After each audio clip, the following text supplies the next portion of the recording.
Yusupova Saboxonam Dumurtalibovna, Namangan viloyati, Norin tumani 51-sonli davlat maktabgacha ta'lim tashkiloti direktori o'rinbosari vazifasida ishlab kelaman.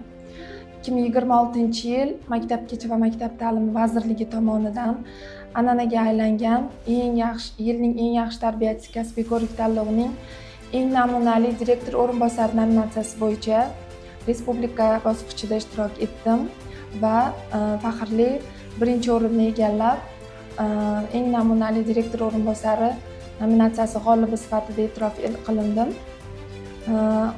Ushbu nominatsiya doirasida Maktabgacha va maktab ta'limi vazirligidan 25 million so'mlik vaucherga hamda amalda birinchi malaka toifaga ega edim, oliy malaka toifasiga va birinchi darajali diplom sohibi bo'ldim.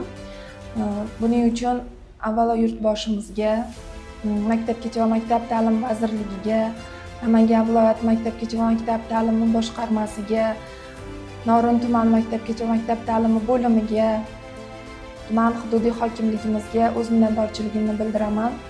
Xudo xohlasa, mana shu bizga berilayotgan imkoniyatlar kelajakda shu sohani rivoji uchun o'z hissamizni qo'shishimiz uchun katta imkoniyat va mas'uliyat hissi deb o'ylayman.